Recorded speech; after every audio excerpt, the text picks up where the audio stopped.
Hello, and welcome to another Debating Europe online discussion. My name is Alessandra Cardasci, and I have the big pleasure to moderate this super interesting and timely discussion about how can we make sure that climate adaptation is fair and just across Europe. Indeed, this panel discussion is part of a series we are running in the context of a Horizon Europe project, and we already covered the topic of green urban mobility. Today, we will talk about fair climate adaptation, and next two panels will be about healthy oceans, and then the last one, healthy soil. So please stay tuned and follow all this discussion. If you haven't watched the previous one, do that because they're all very complementary and crucial about indeed how what the European Union is doing to help us in the green sustainable transition, especially helping cities, the local level, local communities, citizens to make sure we are all part of this transition as winners and nobody is left behind. So as I already said, today we will talk about climate adaptation at the local level. And in fact, I'm super happy to have an amazing panel of three great speakers. We have Sofia Hedden, who is the vice mayor of the city of Malmo in Sweden. We're super happy because the city of Malmo has a lot to teach all of us in terms of adaptability to climate change in a fair and just way. We have Marine Cornelis, who is a energy sustainability expert. We have had the pleasure to have her already in the past. She's also a Climate Pact ambassador, so she will bring the expertise, if you like. And then lastly, but definitely not least, super happy to have Nicole Ambroso, who is connecting from Brussels, but she's Italian, and she previously participated as a young citizen in a previous discussion we had on this topic among 160 citizens to understand what citizens, especially young people across Europe, experience when it comes to climate change, adaptation, sustainability, and understand their perspective on their lived experiences and to bring this to policymakers. So today's discussion is really aimed at clarifying some of the things that citizens discuss among themselves and provide them with a feedback from the perspective of an expert and a policymaker. And again, very happy to have Nicole being the active voice of citizens in this discussion as well. So before I bring the speakers in, I'd like to explain that we will focus on three main topics today. As you can imagine, climate adaptation is a huge, huge theme. So we decided to narrow it down to three topics that actually were brought up by the citizens themselves. So we will first discuss about how can cities, and indeed we have the great example of Malmo, can help to adapt to climate change in a way that it's fair and inclusive. Then we will talk about the responsibility of different actors in society when it comes to climate adaptation, including, for example, the private sector and corporations. And lastly, but definitely not least, we will talk about the problem of so-called green gentrification. So cities are maybe going smart and innovating in the green transition, but are they really bringing everyone in? That's the question we will address today. So thank you so much, Sophia, Marine, and Nicole for being here once again. I will go straight into the first question because we don't have much time. But of course, this is a participatory discussion, so everyone please feel free to jump in for any question I ask, even if it's addressed to one of the speakers. So the first question is really about, as I said, tackling socioeconomic disparities. So Sofia, I would like to start with you because you're the vice mayor of Malmo, so you have really practical experience. And I'd like to ask you, what is Malmo doing in tackling socioeconomic disparities at city level when it comes to climate adaptation and the green transition at your level? So let's hear from you. Thank you. Yes, and thank you so much for having me here. It's a very interesting discussion, and I think it's quite important that we have it. Climate change does affect the city districts very differently regarding to income, among other things. Districts with less resources are more vulnerable to extreme weather in all its forms, like heat waves and heavy rain and so on. And we do know that trees in green areas are very effective tools in adapting a city. It makes the temperature lower and it takes care of a lot of the water that otherwise can destroy the city when it's heavy rains. And what we have done now in Malmö is that we have done a mapping in the city in order to understand what parts of our town that are most vulnerable today. So understanding this is the key to allocate the right measures to the right places. So this mapping, it's become like a compass for us. So when acting on climate change, we have a big work ahead of us, but it's quite important that we use the money and the tools for the right persons, that actually where people are most vulnerable, and that used to be also where people have the lowest incomes. Absolutely. Thank you so much, Sophia, for already starting to give us a bit of more clarity of how you're tackling the issue, and indeed the importance of understanding that different districts have different peculiarities, and that needs to be taken into account. I'd like to know if Marine or Nicole already have some first reactions or follow-up question to what Sophia just shared. Absolutely. Yes, so indeed, it's adaptation is incredibly important, and mapping is really the first thing to do, because if we don't like know what's happening on the ground, we can hardly take the right decisions, right? But really, what let's say one of the points that come more and more out of this conversation is the fact that adaptation cannot happen in silo. It has to happen with a better understanding of the social dynamics that are at stake, because basically climate change is affecting more certain part of the population. So it is affecting more women, it's affecting more minorities, it's affecting more vulnerable populations like the elderly or the people who are suffering from, let's say, chronic health. It's affecting more children at all. And this has a profound, let's say, implication, because it comes from long-standing, let's say, heritage of struggles that a vulnerable population will have had in the past.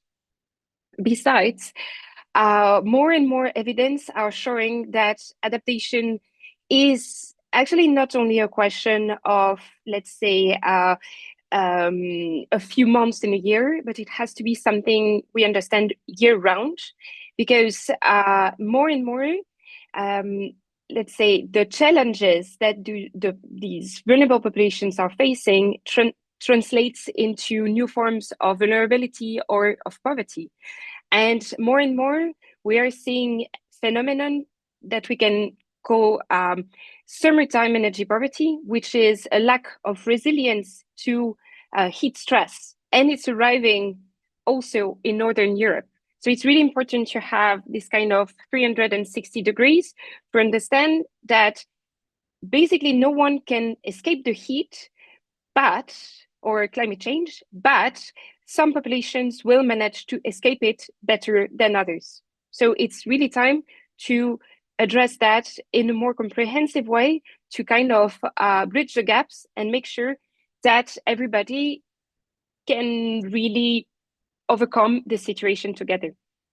Absolutely. Sophia, you want to react, I feel, to what Marine just said. I just want to say that I really agree, and the important thing is that we know down to zip code areas where the most vulnerable people are.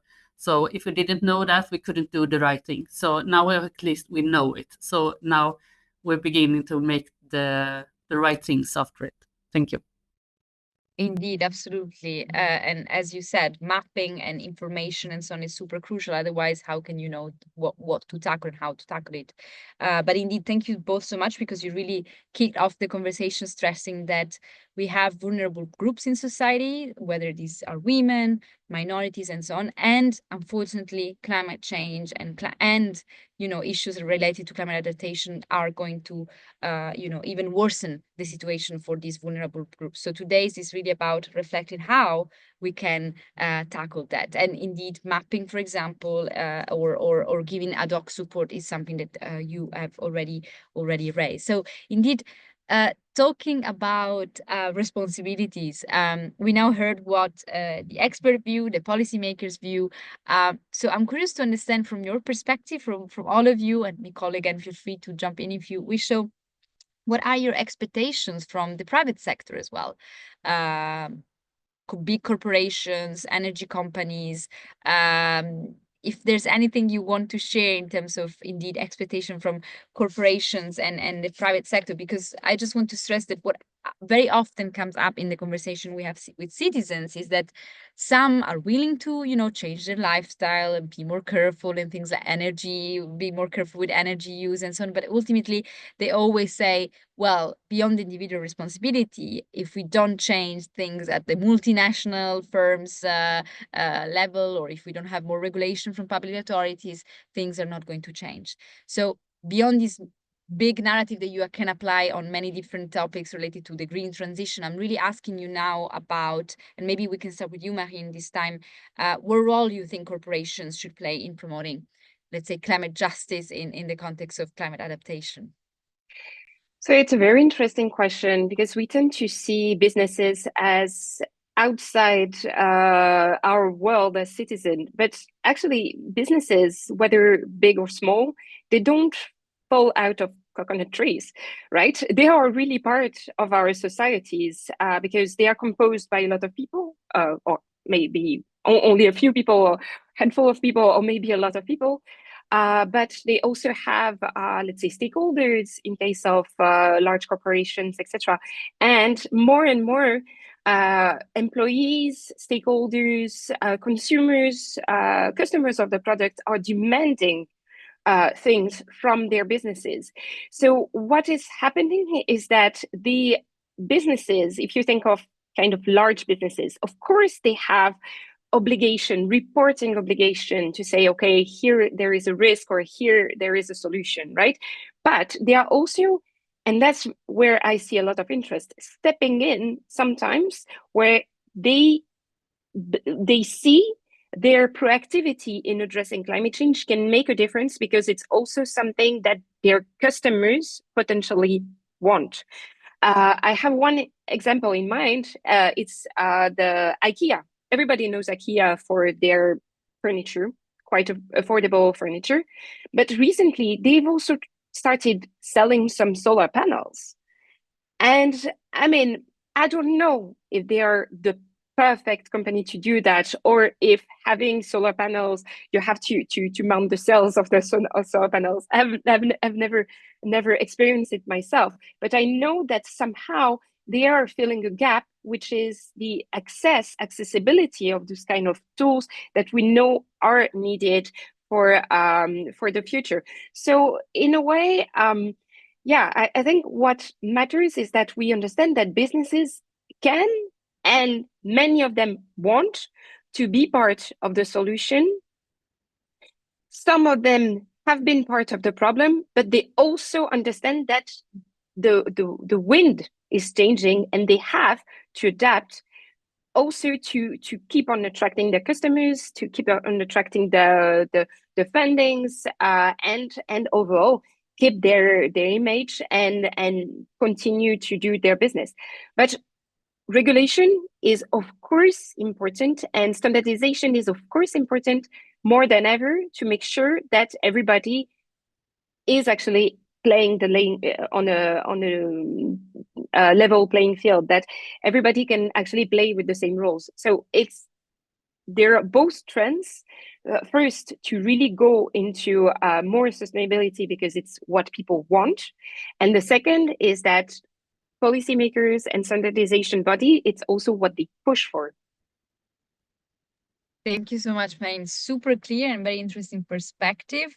I wonder if Sophia, you may want to share any example of, I don't know, at your level, if any, working with the private sector in the sort of environmental green matters, also again with the aim of making green solutions more affordable, as Marine stressed, to more vulnerable communities and the population. Yes, we do have signed a lot of climate contracts with the corporations in Malmö.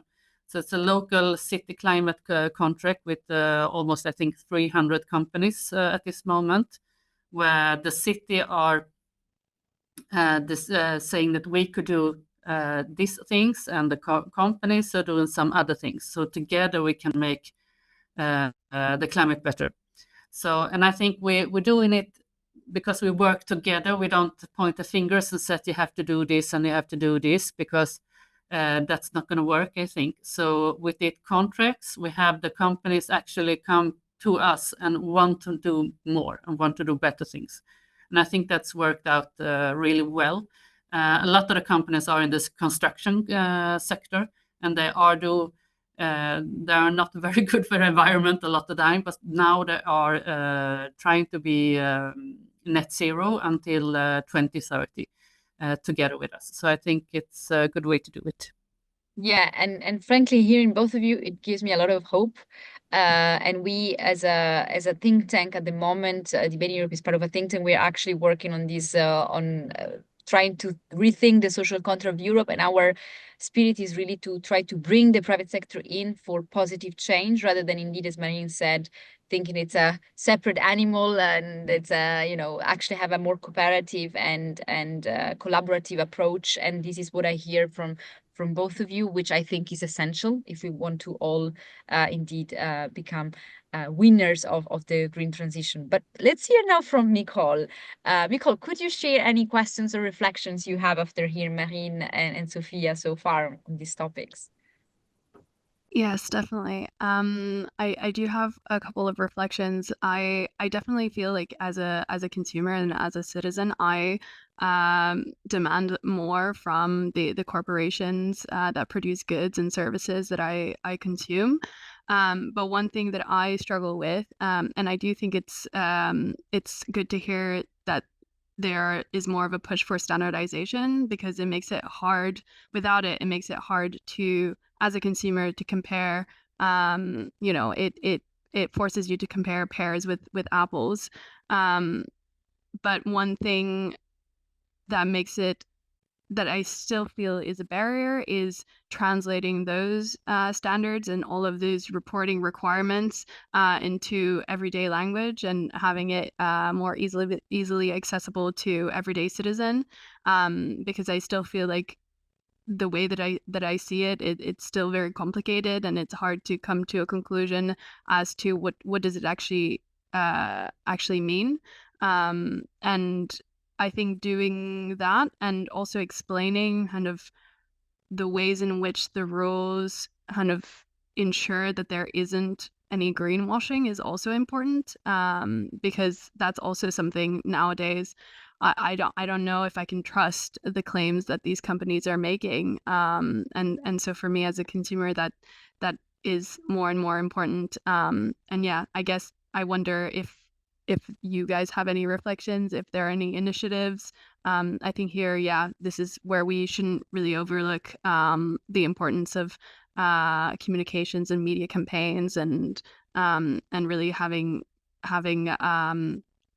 outreach to directly to the consumers.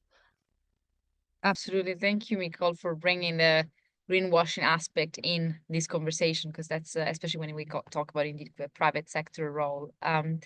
Sophia, Marine, would you have any reaction for Nicole? Sophia, you want to go first? Yes, I think it seems to be more easy to work with the very local companies at all time. And in a lot of discussions I have with the local companies, it all ends up with them saying, well, I have children. So when they see the future for their own children in the kind of local area, it seems like the greenwashing isn't something that I am afraid of, because they are really into it by heart. And I think that working together with them, we can make that happen. So it's not just about having them putting a label or something, because we are trying to get to the same goal. Actually, I'm passionate about the question of trust, because there is nothing more concrete than trust, right? If I ask you right now, do you trust me as an expert in the energy field? You will say yes. But if I ask you, do you trust me as, let's say, a pilot or a surgeon? You will say no. And that would be very, very sensible, right? And more businesses are understanding that their trust has to come from somewhere. So that's why they have reporting obligations. That's why they have some proactive campaigns where they will explain things in words that are actually understandable by more people. They make an extra effort to be understood, right?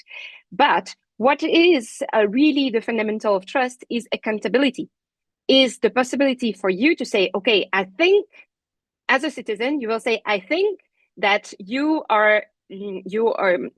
telling me something that is not completely right. Where can I trust? Where can I go to get my rights enforced? Where can I go to actually get proofs of that claims?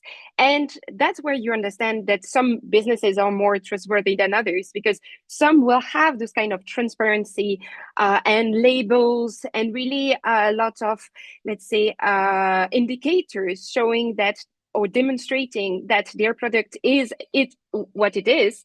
Whereas some others, on the other hand, will just stay kind of fluffy in a way and will never provide for details. But trust, I believe, is something that more and more businesses are putting at the center of their strategies, because it is a strategy for you as a citizen to entrust the business, to decide to go for a certain business, for a certain company compared to another.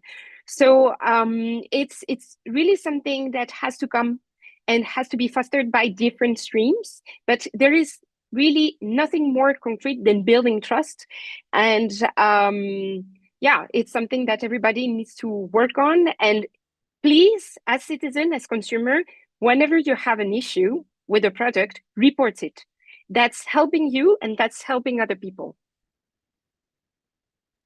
Thank you all for, again, to Nicole for raising this super important issue, and for Sophia and Marim providing their perspectives. And of course, the question of trust is core. I guess that the issue with that could be in a world where we are surrounded by misinformation, disinformation, and and polarization is harder and harder to feel the good faith and the trust of different actors around you. But I agree with the fact that I think public opinion is more and more opinionated, and indeed and hopefully for the better as well. So indeed, companies do feel the duty to gain the trust, especially of some segments of society that are maybe or even more vocal. I think about Greta Thunberg and the movement of young people and Fridays for Future. Like, hopefully these will indeed continue the wave of paying more and more real attention to green issues, and not just in terms of greenwashing. So let me go through the last part of our conversation for the last 10 minutes that we have left, which is about green gentrification. So it's again another issue of indeed, we see cities getting smarter, more innovative, maybe even greener, but it seems that they're not always very inclusive of everyone in the process. And we particularly focus on housing because we feel that it's really like a super concrete issue that everyone is touched about. And it's obviously one of these issues where we can really see the gap between the wealthier part of societies and more vulnerable part of society. So the question I have to all of you really is, how can cities ensure that the green and smart city initiatives do not lead to increased division and gentrification in the city landscape, and also even like displacement of low income and more marginalized and more vulnerable communities within the city? Maybe given that we are talking so much about cities, again, Sophia, I turn to you. I know this is a question is similar to the first one, but here I go more into the concrete aspect of green housing and so on. So I'm very curious to hear what Malmo is doing at the moment. Yes, thank you very much. Well, our sustainable goals is always not only ecological, but also social. If not, it will not succeed. That is what we firmly believe in. But I also think that action on climate change can be an important tool for equality. We know that the city districts where the general inhabitant has a lower income also are more vulnerable, as we spoke about earlier. So by prioritizing these areas when adapting the city, we also can make not only taking care of the climate change issues, but also make the city a little bit more equal. So when it comes to housing affordability, I think that the green transition can be a tool, like on energy efficiency, because when we are increasing the energy efficiency in apartment complexes, we can lower the cost of living in those houses. We now have agreement with a couple of local actors that when they are building and building houses, they can have a municipality land for a little. They get it cheaper from us if they promise to also make the housing cheaper. So we do it like in a handshake, and we are so they are getting something, and we are getting cheaper houses at the same time. And another thing that we are doing is getting them off so they don't have to have a lot of parking spaces. Parking spaces isn't very good for the cities. We do know that now, but it's also very expensive. So by cutting parking spaces, we also cut the rent in the houses. Fantastic. Thank you, Sophia, for sharing the very concrete example of how you're helping the green and housing transition, but with a social sustainable sort of dimension. Marine, do you have your views on this? Yeah, well, I think it's one of those topics that are extremely delicate, because in a way that touch upon people's lives, and the kind of feeling of, let's say, insecurity they will feel in certain neighborhoods, where in a way gentrification is something that people will aspire to, but on the other hand, it's not a good thing, to have people kicked out of their homes because the price of the rent or square meters will augment. So that's where it's really important to strike a balance and make sure that you involve the local population into what's called a placemaking project. The idea that you co-construct the area, that you decide together that, I don't know, you will involve the school children in planting trees, so that they make sure it's something that they like and they respect, and they tell to their parents, this is an area that we have built together.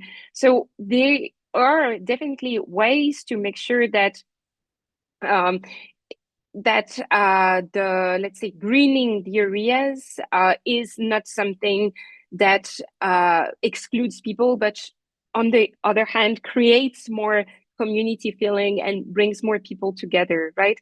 So it's really, really important to have this kind of decision with the local communities, with the schools, with the sports association, with the youth organization as well, because that's where the change truly happens. That's where really you make sure that you create an inclusive and not exclusive conversation, right? The risk totally exists. It's extremely well documented. And that's why it needs really proactive steps in order to really make sure we overcome that. And by the way, it's not enough to put more trees. It's also about putting more public transports, bike lanes, shaded bus stops, accessible areas for people with the, let's say, strollers and with the reduced mobility. So it's really understanding the needs at 360 degrees, and not only one superficial bit, which would be, let's plant a tree and that's it. Absolutely. Thank you, Marine. And of course, this also leads to the point that you were making before on trust.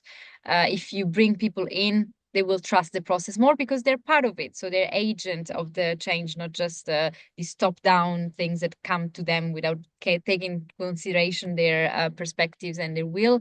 And you're absolutely right on the mobility side. This was what we discussed in the previous panel, but this also shows how all interconnected all these topics are, and that one doesn't exclude the other. Actually, the two foster each other potential. Before saying goodbye, I really want to hear again from Nicole. If you have any reflections or comments or questions on what you've just heard, or any other topic that we discussed previously so far. again, I think I have some reflections which then kind of naturally lead into a question. But no, yeah, this conversation has been really interesting, especially to pinpoint some feelings I think that I've had, which I haven't really been able to articulate into like formal thoughts. But this point of trust for me, I think is it like underpins most of the things that I think about when I think about adapting to climate change. And I think as well, when we bring it back right at the beginning to this mapping exercise, I think it involves also having conversations with the community and the people in the community trusting that you're coming with goodwill. And so I think that just creating these conversations, not having them just being one-way conversations, and bringing in multiple stakeholders is really interesting, because I think one thing that I'm hearing a lot from Sophia is that there are really good opportunities for this public-private partnerships that have social positive impact, and then on the other hand, we have also public authorities that are reaching out to communities in that role as well. So it's really brought out to me the important role that these public authorities play in bridging kind of those two sides of the problem. And I just wonder if you think, and if it is beneficial actually to try and also bring everyone together in that way, bringing more firms and corporations to the table with communities that are affected or could benefit from some of the work that they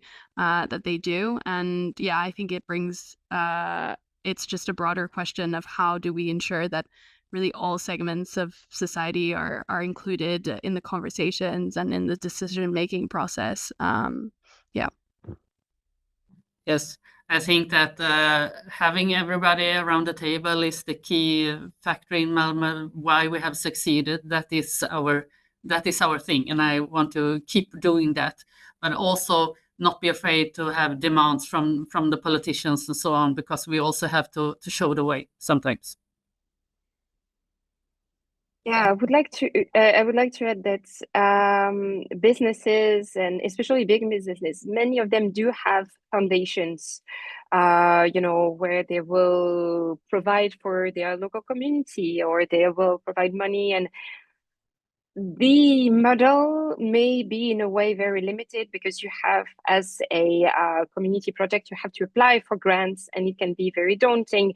And sometimes the foundation itself will have some demands.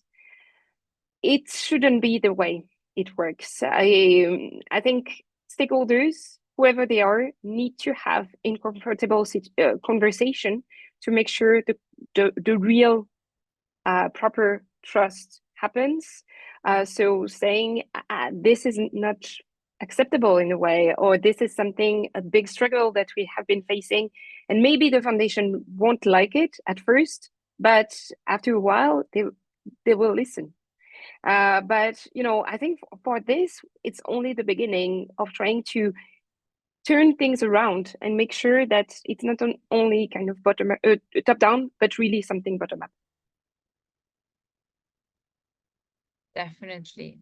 Nicole, I don't know if you want to react. It's all clear. Okay, great. Well, this comes to an end. This discussion comes to an end now. And as my role as moderator, I just want to start by wrapping up by thanking Nicole, first of all, if I may, because she is an active citizen, and she participated to our project previously. And I honestly thank her and all the other citizens that participate to all our activities, because they really take their time to be responsible citizens, to come together, discuss, share their ideas, participate in this kind of discussion. And I think it's super beautiful nowadays in such a polarized landscape we have, where people are so frustrated about politics and democracy. And so it's so important that we show the way of bringing people together and discussing it. As we are saying about the topic we're discussing, it's so important to have different perspectives at the same level, around the same table. Even here, we don't have a physical table, of course. So thank you, Nicole, for joining today, and please keep up with that. Thank you, Sophia, of course, for taking the time as Vice Mayor of Malmo to be here and represent what your city is doing. And I hope that policymakers who may watch this panel get some inspiration from what you're doing and your take on having a multi-stakeholder approach where everyone is brought in rather than having parallel different discussion that then don't lead to active positive change. And then Marilyn, of course, last but definitely not least, thank you so much for bringing your expertise, all the initiative you've shared that gives us hope, but also more information and reflection on the topic we discussed today. So I think trust is a little bit the leitmotif of this discussion. Like, we cannot think about a fair sustainable climate adaptation without bringing people together, make them feel heard, and build trust among each other and all be part of the solution. So thank you so very much to the three of you. And thank you everyone who is watching now this discussion. Stay tuned for many other exciting discussion on similar and other topics, and get in touch with us and follow us on social media at Debating Europe. And yes, thank you all so much, and see you all very soon.